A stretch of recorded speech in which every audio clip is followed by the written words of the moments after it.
What's up, y'all? It's your girl OG, and we are back again with another episode. I finally understood and get what I'm going to call this series. It's called The Conversation with OG.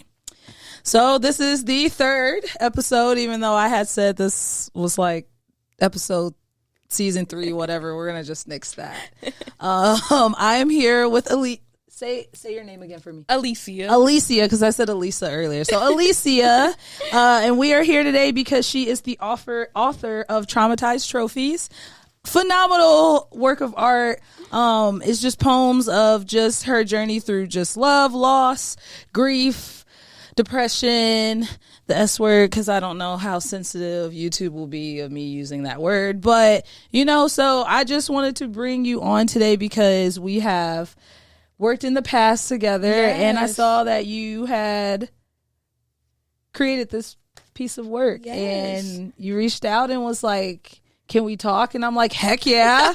One, this is different because I feel like I be having this like rappers and singers, and like I'm not a rapper. That's okay, but you're still an artist because you're a poet. Yeah, for and it's sure. Beautiful work. So why don't you go ahead and just start off by just telling the viewers a little bit about yourself, who you are, what you kind of do, and then we can go from there. Yeah, okay. So I reached out because Kelsey's work is on the back. But my name's Alesia. I'm just a girl. Like so when people ask me tell me about yourself. I don't know. I don't know. I'm just a girl. I'm a mom. Mm-hmm. I'm just a girl that's been worked her way through grief, trauma, depression, the S word. Yeah. And I'm just a girl. I'm a healing girl. Healing is linear. Sorry. It's just it's an everyday process. I'm just a girl that is on the, let's say, not healed, but I am on the better end of healing. Yes, you've done the work. Yeah, for sure. You've done the work, and doing the work is hard. Yes, and people don't understand how hard it is to do the work. You have to do the work. And after doing the work, I have realized that I am such a better person. Yeah. I read some of this stuff in this book, and I'm like, I wrote that? It gives me chills because I'm like, dang, I was that sad. I was that low. I was that, that's me. It's I would have given myself a hug. Dang, girl, you're going through it. I actually really like what you said. It's I wanted to give myself a hug. And Seriously? like I said, that's part of the healing journey of being on the other side of it and For being sure. man, this was me last year. And just personally, the last time I saw you, I feel like the conversation that we had, just about everything you had gone through and why you wanted to do your shoot. Yes. I could still kind of see the pain in your face. For sure. And so now looking at you now, you're just happy and just it's so crazy because the only reason why I wanted to do the shoot, because at that time I was at a moment where I just needed to find ways to pour into myself. Yeah. And I just I gotta find a way to love myself. Social media, sitting here scrolling, that is not doing it. No. Drinking and stuff is that's not gonna cut it. This time, because I was kind of aware of how low I could get because of the situation with my brother happening first. Mm-hmm. So it's when I came across you, I was at the point where I got to find ways to pour into me. I started doing yoga. Okay. I started doing restorative yoga around that time. Okay. And I reached out to you, and I didn't even know you. She did it. I was just okay, girl, we can go take. And I was over on Lake, I didn't even know you. I just remember you posted on Instagram I'm doing some shoots. I did a special. Yes, I'm let's do the shoot. And I remember I just love the way that even though we didn't know each other, it was, you made me so comfortable even through the messages, and I knew I need to do this because it's I told you, I was I don't know what I want to do. I just know I want to do a shoot, and you're sending me stuff here's some ideas and so on and so forth. And I just remember I was so anxious. I brought my sister with me because I was freaking out, and that's okay. Whatever makes you comfortable. Yeah, so I get there, and I remember everything that I was worried about that could go wrong, it just went out the window. Yeah. And it's we've known each other forever. It's you made me feel so comfortable. Oh, wow. I'm glad. And I still think about that experience because it's one of those things where you never know what people are going through. Yeah. And I feel our interaction is a perfect example of that. It's you didn't particularly know what I was going through, but it was a perfect moment. You were kind. You were you made me comfortable. It was just like, it worked. And I was like, you didn't even know how, like, it took me to be vulnerable to even reach out and to even be in that space. Yeah. So I feel like our encounter was just perfect. Like, you poured into me without even knowing that you poured into me. Just being you. I remember, like, me and my sister, we left after the shoot, and we bragged about you the whole time. Please, you guys are literally gonna make me cry. Seriously, we bragged about you in the car the whole time. Like, she is good at what she does. Like, and I remember, thank you, girl. Seriously, that's so sweet of like, you. I love you that. don't even remember you poured into my sister, because my sister was in the background, and she's like, I want to do a shoot, but she wasn't confident. You're like, girl, whatever. Like, just hit me up. For real. Well, that's kind of how I am with just shoots in general, because it is intimidating, and just like how you said you're kind of nervous now, and I just feel like you're cool now. You know what I'm saying? Like, and at the time, you know, I think I was dealing with my own things too. So I think, you know, seeing you and kind of relating without even knowing what was going on, it was just, I just wanted to make that moment like, okay, you don't have to feel like you can just chill. You know, we're in a house. You need to go to the bathroom. Seriously. I got snacks. Like, seriously. Well, I'm so glad that I was able to do that. That really makes me happy. And that's why I had to reach out. I'm like, she doesn't even know. Like, this is her word. I saw that. Was like, okay, so that's a good pivotal point. So I'm going to ask you some questions. Yeah. Because this is sensitive information. So if you don't want to talk about something, please, you can tell me. No, it's fine. It's fine. You know. I'm open. Okay. I mean, it's already out there now. It is. So let's talk about your mom and your brother. Okay. Because I feel like a lot of the messages, you have two particular poems in here that one is called Dear Marcus. And I have a sticky note, y'all. I was prepared. And it just, when I was reading that poem, I read it a couple of times because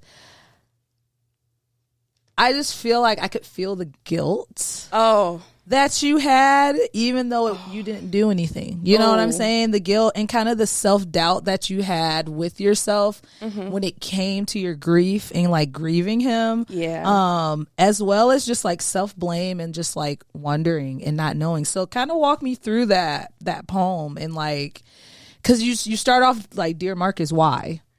Yeah, it's so crazy that's because that's exactly everything I was feeling. Yeah.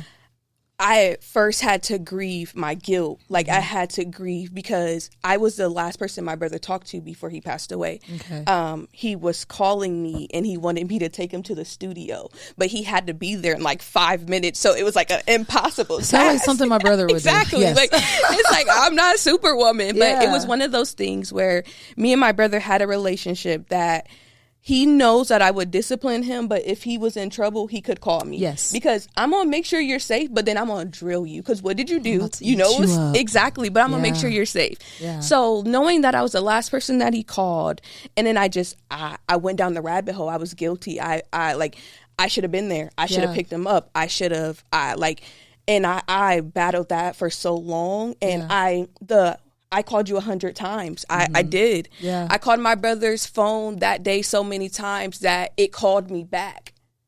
And I thought it was him. I called my brother's phone so many times because one thing about my brother, he always answered his phone. I don't care what he was doing, or it could be on 1%. He's like, I got 1%. Like, you know, my brother always answered the phone. So it's like, I called you 100 times, and I did. I definitely did. Yeah. And you hit it on the nose. Like, I had to grieve. First of all, like, it was like a different heartbreak. Like, no matter how old you are, that's my baby. Like, that's my little bro. Like, and he was my little big brother. So it's like, we took care of each other in ways that, like, I couldn't even explain. Like, but it's like, I called you 100 times, and it's crazy because I was actually the one who had to call my mom. Because when everything happened, my mom was at work. My mom worked third shift. And I looked for my brother for an hour. Somebody made a Facebook post and said, hey, somebody's on such and such street, and somebody's on, like, there's a body on such and such street. Check on your people. And instantly, in that moment, I start calling my brother. He didn't answer. And it's like something just told me, like, that's that. And my mom was at work, and I didn't want to, if I wasn't sure, I didn't want to be that person. Yeah. So I called him 100 times. I'm calling everybody I could think of, like, hey, I got to find my brother before I call my mom and tell her I can't find her son. Yeah. And I remember calling my mom, And I'm just like, Mom, we can't find Marcus. Honey, to this day, I think my mom probably made it home in like 2 minutes. I bet. Like, it's by the time I hung up my phone, my mom was there. Yeah. And it's like, I had to be the one to call her and say, I can't find your son. Yeah. And I knew in that moment, like, our lives were just, it was going to be different. Yeah. But I grieved, like, I struggled. Oh my God. Like, that was the first part of the grief. Like, I failed him. Mm-hmm. And then I'm like, damn, like, he was alone. I could have been there. I could have, like, me being his big sister, that, like, all the moments that I was there to help him, protect him, get him out of situations, the moment I felt like it actually mattered, I failed him. And I couldn't wrap my mind around it. Yeah. And it's crazy because my brother, he's been gone since 2019. He's never came to me. He came to me one time. Okay. He came to me one time, and we were at a basketball game. He was very big in sports. He'll play football, basketball, wrestling, everything. He was very big in sports.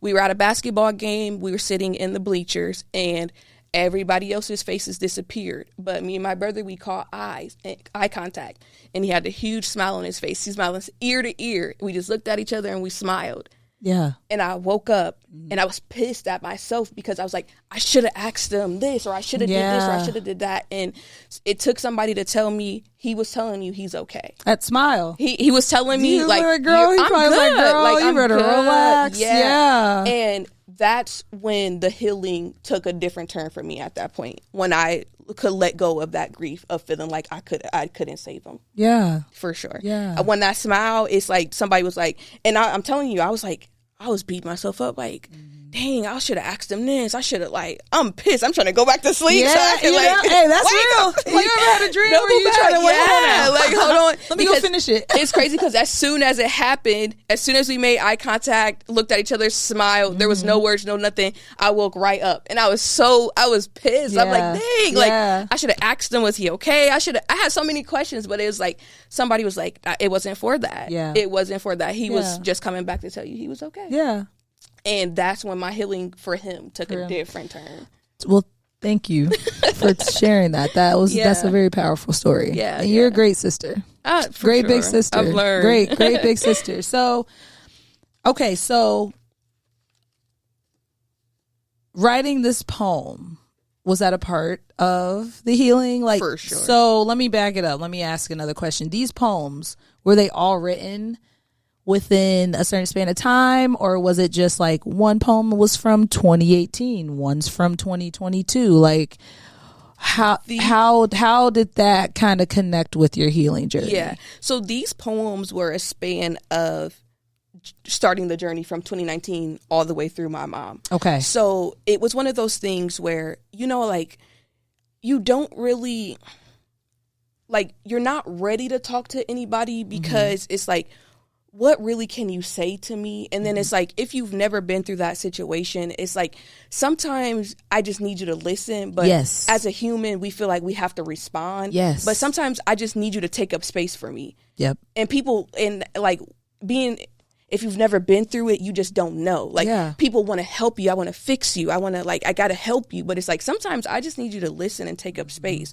So it's just like, I didn't really have everybody that I love dearly was going through the same thing I was going through. Like, my mom, my sister, like, we all were going through the same thing. So it's just like, I had so much to say that it would keep me up at night. Yeah. So I would just pull out my phone and my notes, and I would just, whatever was heavy on my heart, that was the title.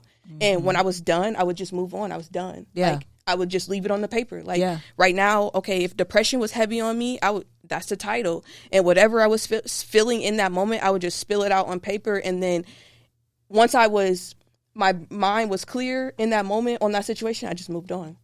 It's like, I left it on the paper. If you had to, like, think, because I had so much to say, I would just be typing. Just go. Yeah. And then it's like, okay. You got it all. Yeah, I feel better. Yeah. And then I would just move on. Would you ever revisit those before you wrote your book? Did you ever go back and read them?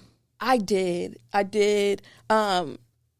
Once I realized that, it's like, dang, I've been doing this for a while. Yeah. And then I would go back and I would like, dang,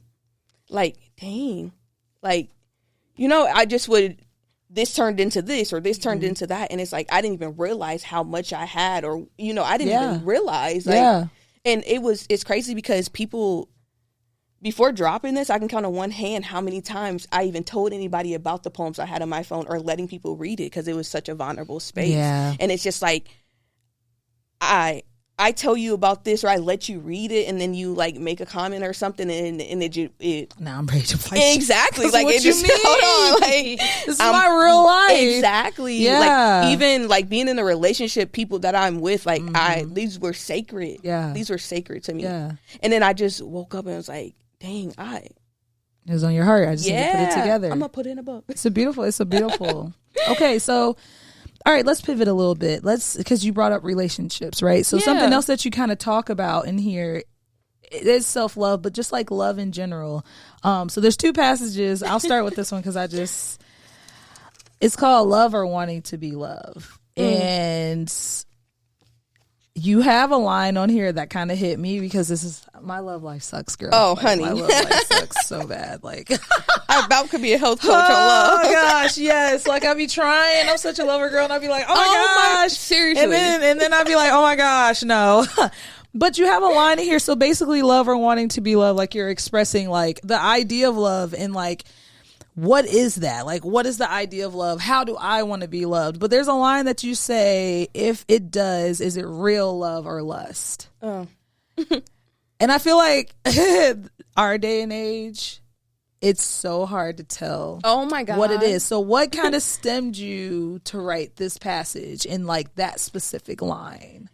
Were you like going through a relationship and you're like, this is like, does he really like me like that? Or is he on BS? You know what I'm saying? At that moment when I wrote that, I wasn't in a like relationship, but I kind of was at a point where I was like fed up. Yeah. Like, I had my daughter. So, I had been through the relationship with my daughter's dad, and then I had been through like a couple situations after. So at that point, I just was like fed up. Like, and then it's like, what exactly are we chasing? Like, are we chasing love? Is it lust? Yeah. And then it's like, this is before I knew like words like love bombing and stuff like that. Like this is before the girls love using the this is before I even knew like stuff like that. And this is before I was like, I was just fed up. Like just wanting to be loved, like you just want to be poured into. Yeah. And it's like people can say, oh, I don't want to be in a relationship. Like who doesn't want to be loved? Like who doesn't want to be on a level of like, that kind of reassurance. You have your person. Yeah, like who doesn't want that? Yeah, for sure. And then it's like, how do you, it always starts off good. Yeah. So then it's like, you're like 2 years in and it goes bad and it's like, dang, was that lust? Yeah. Was it love? Was it like, 2 years that I just gave for just like, was I love bombing? Like, what's that? Excuse me. Excuse me. Oh, so, man. It's like, I feel you. And on top, like, and I feel like, so I've talked on my platform before. I've talked about my best friend, Emery. And Emery passed away in October of 2022. And it was my best friend, my person. Like, I really do feel like you have, like, your person in friendships also. For sure. Like, I love you. Like, this is you're an extension of me. And so they passed in 2022. And I kind of often, after they passed, I kind of had this run because I still fully don't feel like I grieved my best friend.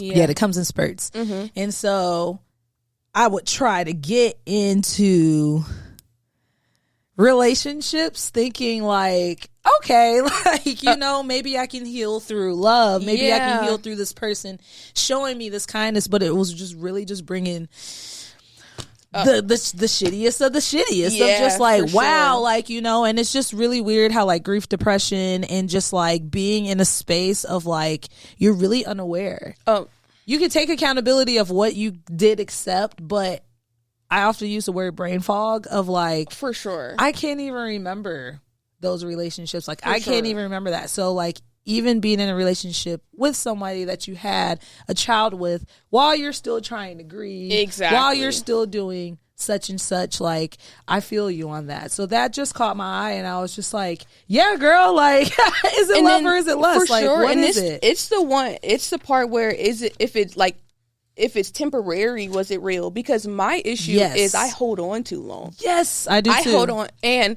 I will wholeheartedly know that this probably isn't for me and I probably should move on. Yes. But then it's like, I'm still holding on because maybe you are, you probably are a good person, but you're not a good person for me. Not right. So that's so, okay, I'm flipping because we're walking into the next one. Okay, so that's so your dear self. Oh.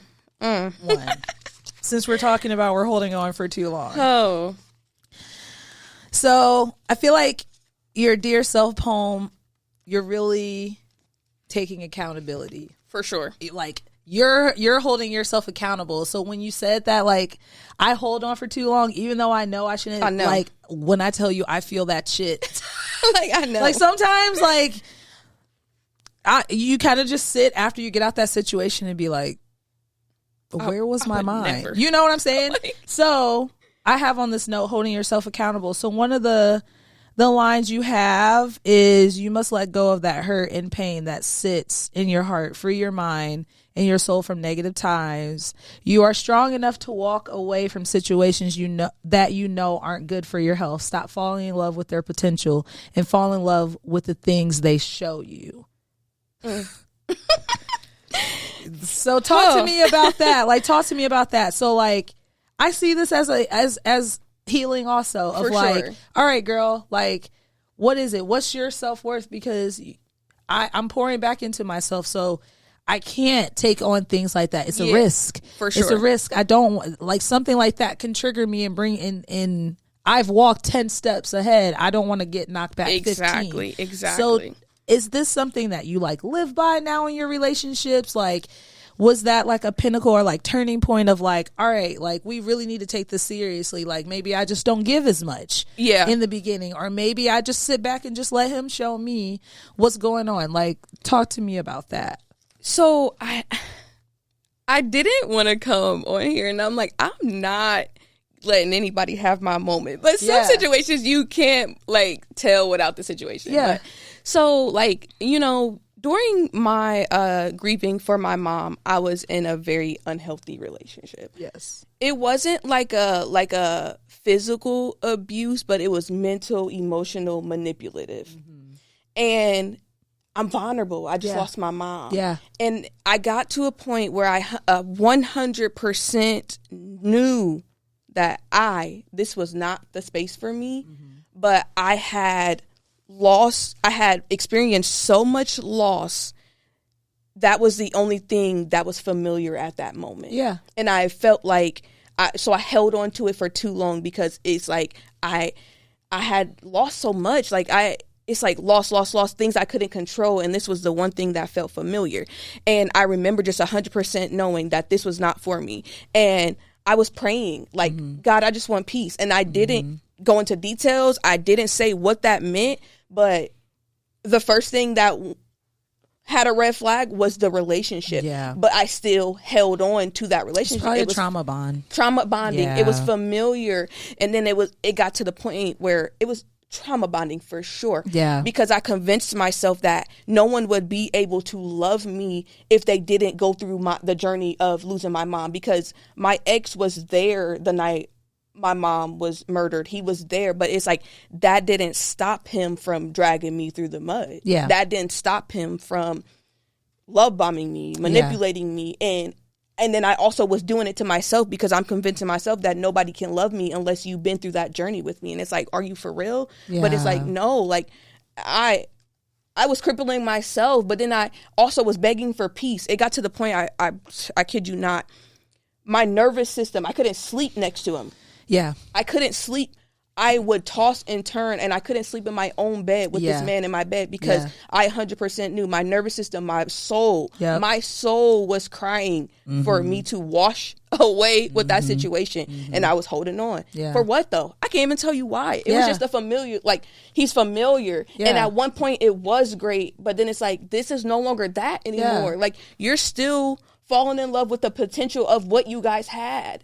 Literally. Like, and you said something too of like it being familiar. You also experienced loss. For like, sure. You also probably, and I don't know your experience, but just from hearing it, you also probably was scared to lose. I was terrified. And you said something else of like, I feel like I can't be loved unless you go through this with me, with my mom, and you don't want to equivalate grief in that way. Yeah. You know what I'm saying? Because every relationship, you'll be looking for your mom. Every relationship, oh, you don't care? You didn't care that I was crying this day? Okay, you got to go. Like, you'll never for sure find, I don't want to say never, but you want a healthy relationship. For sure. And I think that's why that just hit me, because I was just like, man, going through grief, trying to, your mom, and I already know how that is. And then, you know, like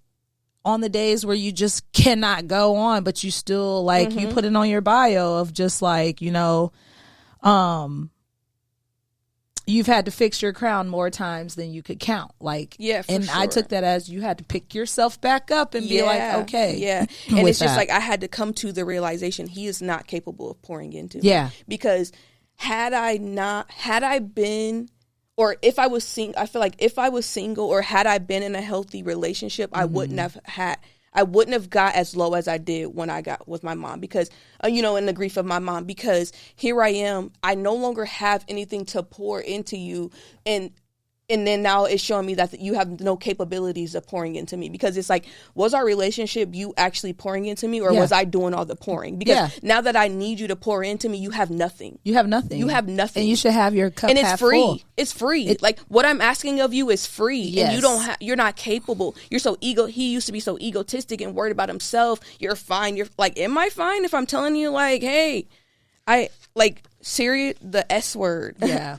Yeah. When we get to that. Yeah. We can talk about it. I read this to my ex. We can say suicide. You don't say it.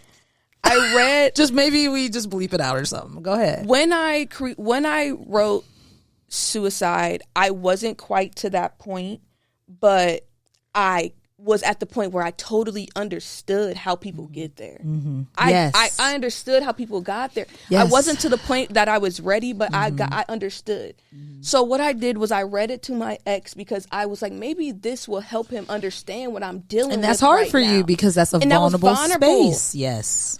The response, it crippled. Man. It crippled. It took what I was trying to get through. It took me the little bit of like faith of a mustard seed. He took snipped a little string of hope. You had like it just, I can't even put it in words. And right there it's just like, you can't be here. You cannot be here. You're supposed to love me, you're supposed to protect me, you're supposed to make me feel as I'm doing for you, and this is a hard thing. And that also can kind of test the realness of your relationship. Grief is hard. Grief is so hard to the point where I still don't even understand it, you know? So like, I could only imagine, like, you lost your brother. For sure. And we don't have to talk about your mom if you don't want to, but you also lost your mom in the span of 3 years. 3 years. The same day. Which is even crazier. The same day, 3 years. And it's like, the same guilt that I dealt with my brother, I dealt with my mom, but it was on a different level, because me and my mom were having a conversation when the situation happened. So I'm the last one she talked to. And you were the last person with your brother. My mom was hit with one bullet. That same night, I was grazed 3 times. Oh, so you were even traumatized. Oh, man. That night I was grazed. Me and my mom are just as close as we are now, and we're having a conversation before the shots went off. I turned around because we were done, and I just heard gunfire. So, and I never looked back, because and the first bullet hit me in the head. Goodness. It grazed, but I had knotless braids, and for some odd reason, I wanted to wear my hair in a ponytail like here, and I've never worn my hair like that. Oh, God. And it saved my life. It saved my life. It stopped it. That's so crazy. Because the first bullet hit me in the head, and you know somebody hits you, and you're like, oh, what was that? So I put my hands up, like, oh, ow, what was that? And that's how I got grazed in the finger the second time. And at that moment, I realized the bullets weren't going to stop, so I dropped down to the ground, and I started crawling, and then I got grazed in the thigh. But the guilt was because I never looked back. For your mom. I never looked back. Yeah. Because in so much commotion, how did I not know she was hit? Yeah. She didn't scream. She didn't, like, how did I was It was selfish. fight or flight. Yeah. Like, that's not selfish, and it was, though. But, like. Yeah. That's what you were thinking. Yeah. After you survive, and it's like, now the situation, I'm being carried away in an ambulance. My mom's in there. She's laying there. And it's like, now it's like, what do we grieve? Do we grieve that I didn't die? Do we grieve that I'm like, it was so much, like, and I had guilt. I had survivor's guilt because it's like, how did I get grazed 3 times and I'm like, you know, and I'm fine, and my mom gets hit once and it's just gone. Over. Yeah, it's over. Like, and I was like, I couldn't wrap my mind around it, and I was like, and I went through a phase of why I woke up every single day asking God why it wasn't me. Yeah. What, like, because I wasn't at the point of my healing where I didn't know my purpose. I didn't know, and I couldn't wrap my head around it. Like, my mom got hit one time, and it, I remember it was yesterday. It wasn't even like a bloody scene. It wasn't like it was just like what happened? Yeah. Well, that has to be a very overwhelming experience. Your body's probably reacting. Like, I can only imagine. The brain is a powerful thing. So and it always wants to try to protect the body. Sure. So I feel like that's what it was. Hey girl, like, I'm sorry, we got to lock in and make sure we get so. And I'm glad that you got to a point where you know it wasn't your fault. But and now it's like. I had a purpose. It wasn't my time. Yeah. I had a purpose because now it's like I can tell my story, and every time I tell my story, it's like this is for them. Like their journey. Yeah. You know, their journey was done. And it's like, now this is my purpose. I have a different purpose that I didn't have before. I know my purpose now. And I've always been told since a child, like, you're special. Something about you is special. Mm-hmm. And I didn't really understand that. But now I'm starting into, this is my purpose. Like, my book signing, like, being around, engaging with these people. My family was like, do you know these people? I'm like, no, but they're buying these books. So, like, and that's all, look. And, like, the way I was, and, like, my heart was so full because I was like, this is my niche. This is my purpose. Like, my purpose is to help people heal. Like, I need people to know that I don't care what you are going through. There is light at the end of the tunnel. If I can get through what I've been through, you will be okay. Yeah. I don't care if you get down to the point where it's just you and God. That's enough. And sometimes you praying is you still fighting. Yeah. And you might not feel like that's you fighting, but sometimes that's all you got. And that's all you can get. And that's okay. That is okay. Like, there's light at the end of the tunnel. You will be okay. Healing is linear. It's a daily thing. I'm not healed. I will always be a healing girl, but there's better days. Yeah. There's better days. I don't care how dark it is now. There is better days. You will be okay. Yeah. Even if it's just you, down to you and God. Yeah. That's all you need sometimes. Yeah. And that's enough. That is enough, because there's no way that I'm here and I'm who I am without God. Like, the praying, down to my knees, God, take it away. The pain is so heavy, take it away. Give me peace. I don't even know what that is, but whatever you feel like that is, give it here. As long as it's not this feeling. Give it here. Yeah. Like, I just need people to know that there's light at the end of the tunnel. Like, if I can be okay, you will be okay. Yeah. You're going to be okay. Wake up and find your purpose. Find what you're supposed to learn in that healing journey so that you can be a better person. Yes. And you can take up space for people that can't do it for themselves. Like, be a better person. Be kind. Show empathy. Just take up space for people when they can't take up space. Yes. Find your purpose in that journey. God is not taking you through that for no reason. The only way you fail is if you get up and you don't learn anything. Yep. If you wake up through that and you're still a shitty person, you failed. Yeah. You failed. Yeah. When you wake up and you still can be a good person and you can find I'm better now. I can do this now. You've won. Yeah. Say it again. You've won. Yeah. Yeah. Trophies. I don't got scars because I'm healing, baby. Yeah. They trophies now. I've been through that. I walked through it. I carried that shit on my back. I pick myself up, dust myself off. Give me my trophies.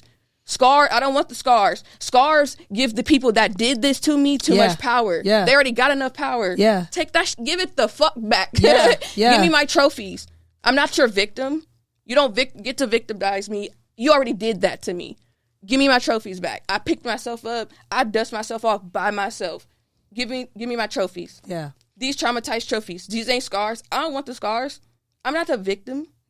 Don't victimize me. Give me my trophies.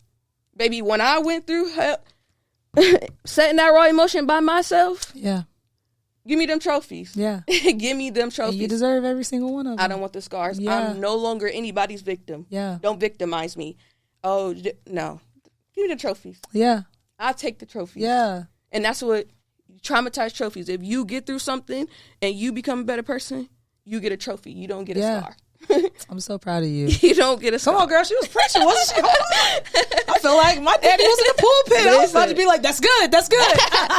That's good. Well, hey, girl, thank you so much. For sure. Thank you for sharing your story. Like, I really am just so full right now. For just sure. so inspired. I'm hoping y'all feel the same. Like, that was Keep doing this. Yeah, for sure. And I want you back on. Like, yeah, you have a healing spirit. Thank for you. Sure. Thank you. You pour into people without even knowing. Thank you for that. I'm learning that though. Like that, I'm learning that. And that's why when you asked, I'm like, hell yeah, girl, we can have 4 or 5 conversations at this I'm sorry point. if I got all passionate. Oh, no, this is like, you get me, that shit gets me going because it gets me worked up. We don't have a lot of people in life that we come across that's truly passionate. Yes. Like, kind of like, these are my people, you know. I truly see in them that they're passionate about what they do. I am too. So when I come in contact with people who really care about and you're really passionate about a topic that is very sensitive, is triggering, and you have to keep talking about your wounds. But like you said, they're not wounds, they're not scars, they're your trophies. For sure. And you know your purpose. And however I can help you in that walk. You want to come back on here? You want me to come take pictures of your signing? Like, yeah. So why don't you go ahead and let everybody know where they can find you on social media and how they can purchase your book? Instagram, Alesia Shamera. This is available on Amazon. It's an ebook and you can have a physical copy. Just look me up. Traumatized Trophies on Amazon. Yeah. You can have one. You won't. I'm telling you. You had me locked in when I was reading it. And I'll make sure that I will drop links and everything in the caption. For sure. All right, girlie. Well, hey, forgot to also say that we are sponsored by Kaida today. We are in the Kaida Lounge. We got Dorian in the back on the board. Having me. Yeah, we got Clarence over here directing the cameras too. I'm OG. You guys know where to find me. Thanks again for another episode of The Conversation with OG.